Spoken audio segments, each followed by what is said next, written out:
Hello, once again, it is Sean's Book Club.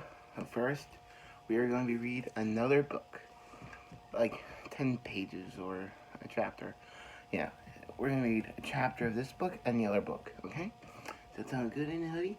But first, before we get started, I just want to say thank you everyone for 6 subscribers, and I hope you share with your friends.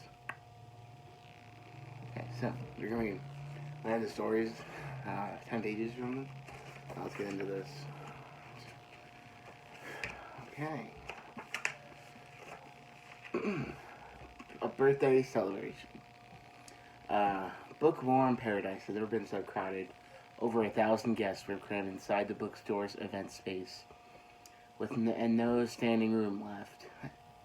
A small stage was flooded with light, and so 2 chairs and 2 microphones for the evening's program. It was difficult to see over the row of journalists and photographs crouched in front of the stage.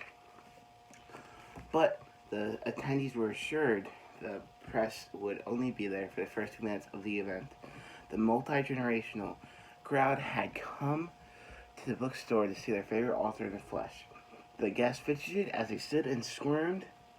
Well, I don't know what's wrong with my arm. And squirmed in their seats as they anxiously waited for him to make his first public appearance in years. Not only were they there to celebrate their writer's 5-decade-long career, but the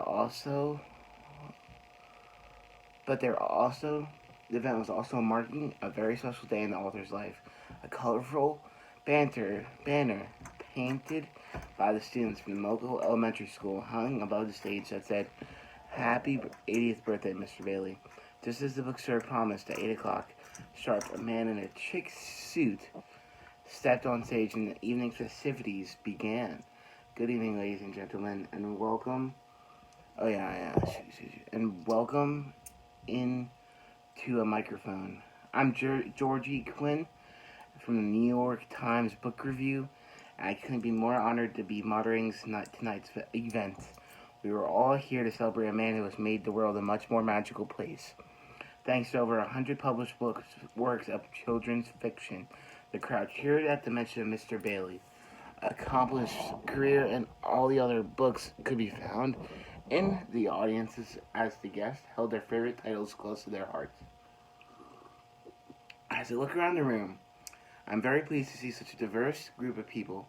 Mr. Quinn continued. Mr. Bailey has always said in his greatest accomplishment, isn't it the number of books he's written, the number of copies sold, but the rich diversity of his readership.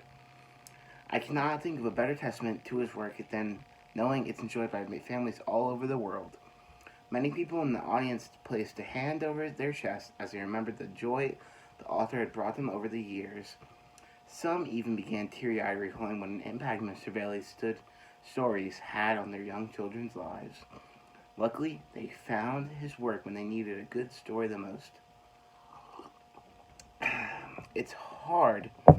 What an impact Mr. Bailey's story had on their young lives. Luckily, they found his work when they needed a good story the most. It's hard to find someone who doesn't smile at the mention of his name, Mr. Quinn went on. Mr. Bailey filled our childhoods with adventure and suspense. His characters taught us the difference between right and wrong. His stories showed us that imagination is the most powerful weapon in the world. You know someone is special when the whole world considers their own family. So now let's remind how special he is. Ladies and gentlemen, boys and girls, please give a warm welcome to the one and only Mr. Connor Jonathan Bailey.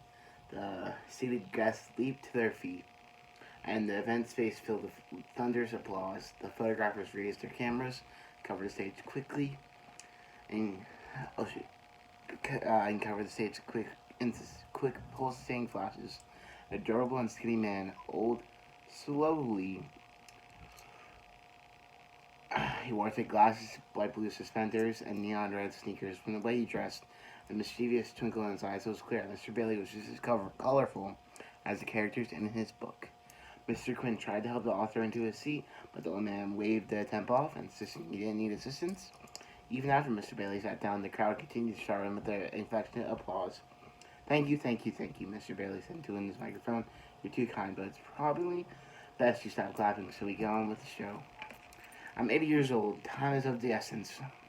What? I'm good. Done.